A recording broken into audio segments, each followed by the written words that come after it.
vamos a conversar sobre estas 3 órdenes de detenciones con otro diputado, de hecho vicepresidente de la Comisión de Política Interior de la Asamblea Nacional Venezolana, electo en el año 2015, Ismael García, quien se encuentra también exiliado en España, no quiere decir exactamente la ciudad, para mantener su seguridad. ¿Cómo está, diputado? Hola, ¿cómo están ustedes? Gracias por la entrevista. Muchas gracias a usted por contactarse con toda Latinoamérica para seguir profundizando de qué maneras ustedes están viviendo la persecución del régimen de Nicolás Maduro. ¿Cómo han recibido la noticia de estas órdenes de detención? Bueno, digamos, eso no es nada nuevo, ¿no? Incluso yo tengo un juicio en el Tribunal Supremo de Justicia porque me tocó denunciar al jefe de inteligencia de Chávez durante 12 años, el general Hugo Carvajal Barrio, y a toda una estructura de militares que conforman el cartel del narcotráfico más importante de América Latina en este momento, como es el cartel de los Solos.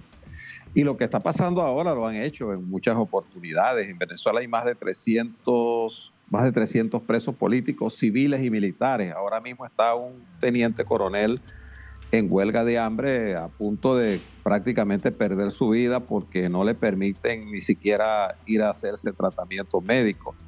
Y bueno, han matado gente, el caso de Fernando Albán, que lo lanzaron del piso 14 del SEBIN. Es una dictadura criminal, digamos, que ha ido Chávez durante todo su tiempo polarizó la sociedad entre los que estaban con él y los que no estaban con él, pobres contra ricos, oligarcas contra... El mismo discurso ramplón que está utilizando estos factores que se hacen llamar emergentes en América Latina, pero que en definitiva al llegar al poder se convierten en lo peor. Entonces, bueno, lo que está pasando ahora no es, digamos, una cosa novedosa, es lo que han hecho, secuestrar los partidos políticos. Todo eso es, digamos, utilizar la fuerza del Estado para sostenerse en el poder, porque Maduro tiene un gran rechazo que supera el 70% del país, pero por supuesto también nosotros tenemos que reconocer algunas debilidades que tenemos, que es la fragmentación de los factores que queremos un cambio, pues porque Chávez polarizó y se ha dedicado a fragmentar, ¿no? Estos son partidos de oposición, estos no son, con esto me reúno, con esto sí no me reúno. Se ha reunido en muchas oportunidades como lo de México y al final eso es burlarse de la gente y burlarse del país y de la opinión pública, porque en definitiva yo no creo que él tenga la voluntad realmente de llegar a algunos acuerdos con la comunidad internacional, por lo menos en este momento no, para que en Venezuela se produzcan unas elecciones libres, que es lo que aspiramos los venezolanos, para que el país se reenrumbe, se reencamine. Claro. Y la situación por la que específicamente, como decía la diputada Dinora Figuera, es que, bueno, hubiese sido ella, Petra, Juan, María, José, cualquier diputado que esté en la presidencia, le iba a tocar el mismo papel de persecución de parte de ellos, porque ellos no saben que todo ese dinero que está afuera servirá para la recuperación del país. Mira, en Venezuela yo formé parte de la Comisión de Contraloría. Nosotros hicimos una investigación y en Venezuela, en los primeros 18 años, para que lo sepa Chile y toda América Latina donde ven este programa, Venezuela entraron más de 1 billón, con B larga, 450.000 millones de dólares y bueno, un ministro del gobierno de Chávez que se fue de allí, fue ministro de Educación, llegó a decir en la interpelación que le hicimos en la Comisión de Contraloría que el daño patrimonial rondaba por más de 450.000 millones de dólares. Es decir, es una nueva clase económica de oligarcas que se han enriquecido de manera morbosa y obscena. Como ha pasado en las dictaduras. Totalmente usando el hambre del pueblo. Esos son los dictadores. Los dictadores no son ni de derecha ni de izquierda, son dictadores, son criminales.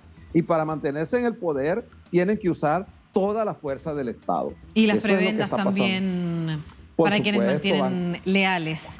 claro, construyen su propia oposición, construyen sus propios adversarios. Este sí es bueno, este es un opositor de verdad, pues. Este sí lo representa a ustedes, le decía al pueblo, y estos no, estos son criminales, terroristas, fascistas. Bueno, y los realmente que son así son ellos. Pareciera que se ven en un espejo y entonces lo que ellos son, dicen que son los que estamos adversándolo. Vamos a hablar de esa debilidad que tiene hoy la Asamblea Nacional, la división interna también, que Sí, se cómo vio no, con mucho manifestada gusto. efectivamente en la Totalmente. última votación en la que se buscó eliminar el gobierno interino, ¿no es cierto?, de Juan Guaidó. Pero antes de Sí. eso, quiero continuar con la orden de detención que se ha puesto, la alerta que se ha puesto en Interpol para detener a Inora Figuera, a Maranela Fernández y a Auristela Vázquez.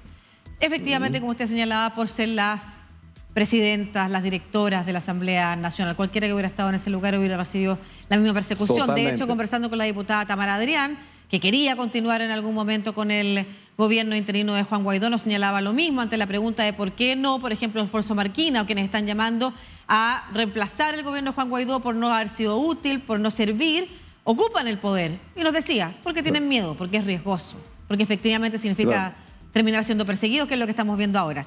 La pregunta que yo hago es si usted considera que hoy hay razones distintas para preocuparse. Y se lo pregunto en el siguiente contexto, permítame tomarme un tiempo para poner en contexto la situación mundial respecto a la escasez de combustible que ha hecho que distintos países, incluyendo Estados Unidos, restablezcan relaciones con Venezuela.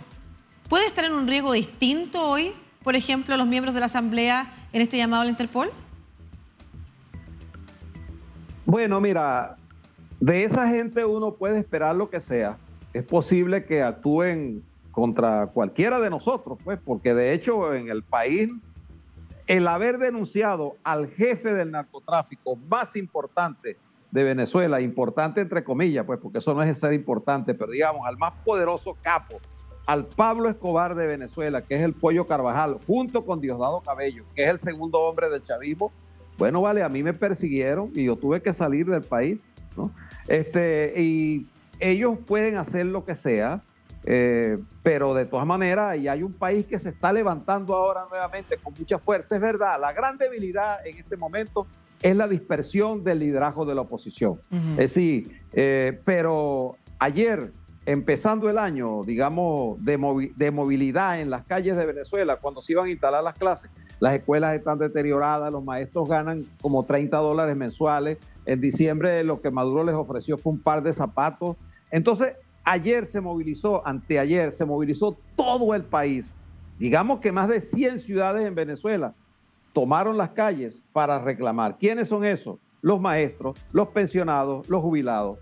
El Observatorio de Protestas en Venezuela el año pasado habló que se habían dado más de 24,000 protestas por distintas razones. Bueno, porque no hay agua, porque no hay luz, porque los servicios no funcionan, porque no hay comida. O sea, hay un éxodo de 6 millones de venezolanos. 7 millones de venezolanos. Claro, no podemos decir que hay un pueblo que esté tranquilo. Claro, mira, hay una zona en Venezuela, en la capital, que se llama la urbanización Las Mercedes, donde ellos han construido su propia realidad. Grandes bodegones, discotecas aéreas. Hay un señor que es un gran payaso del gobierno que en estos días daba una rueda de prensa diciendo que Maduro había hecho crecer el país en más de no sé cuántos 20%, una locura, ¿no? Entonces, allí en Las Mercedes han montado los grandes bodegones, que es el dinero que se lava del narcotráfico, que es el dinero que lavan de la corrupción, de toda esa millonaria suma que se robaron y que por supuesto hoy ellos están perseguidos porque Maduro tiene su cabeza, tiene precio, Diosdado. Pero lo que le estoy preguntando concretamente, Ismael, ante este doble escenario, que por una parte es el debilitamiento de la Asamblea Nacional, producto de las rencillas internas, y por otro lado, la necesidad de combustible, de petróleo en el mundo, que ha hecho que distintos países restablezcan relaciones con Venezuela, de alguna manera los pone a ustedes más en peligro, ¿o no?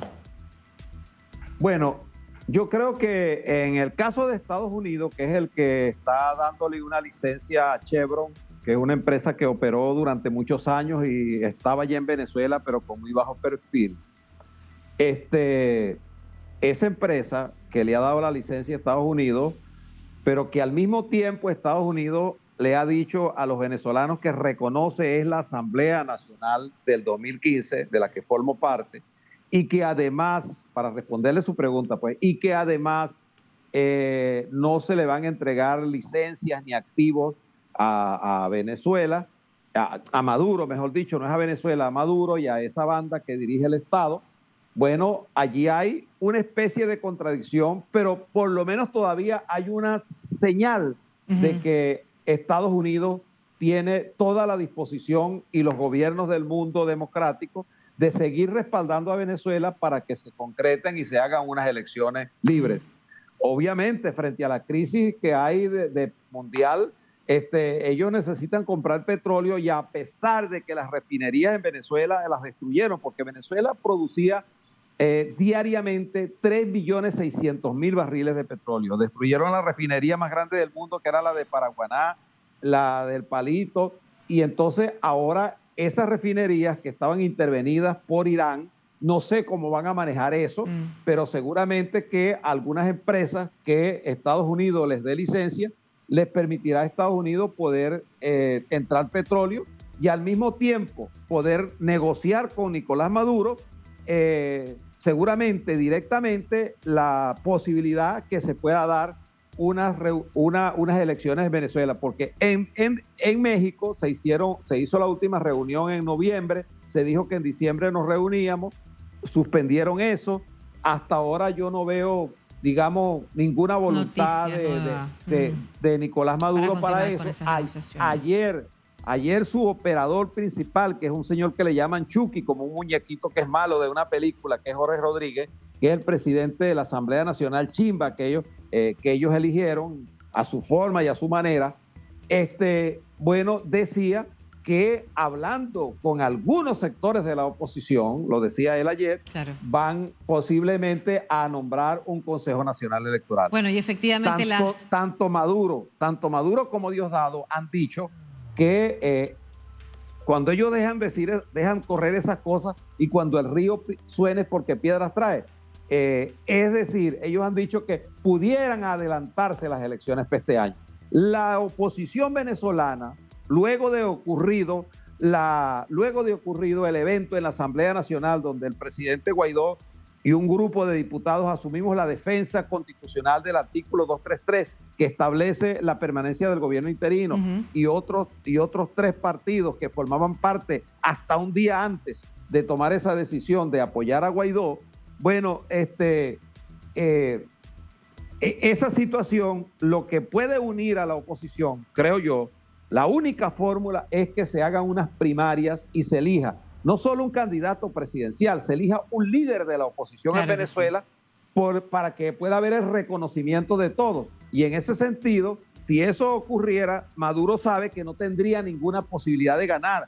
Por eso Maduro pudiera abortar, y esto es importante, la realización de las elecciones, adelantándolas y poniendo un CNE que será su servicio nuevamente y hará sus elecciones. Ismael. Y entonces, bueno, Venezuela se cubanizaría, pues. Ismael, vamos a estar atentos al seguimiento precisamente de la posibilidad de que primero la oposición vuelva a estar unida, efectivamente, y en paralelo, efectivamente, también el gobierno, el régimen de Nicolás Maduro vaya concretando el llamado a elecciones. De todas maneras, la persecución a través del Interpol de las 3 representantes de la Asamblea no es ninguna buena noticia, ni es una buena señal. Muchas gracias, Ismael García, desde España, vicepresidente de la Comisión... elecciones primarias. Claro que sí, vicepresidente de la Comisión de Política Interior de la Asamblea Nacional electa del 2015, en el exilio, escondido precisamente por la persecución que sufre por el régimen de Maduro, conversando con DNews.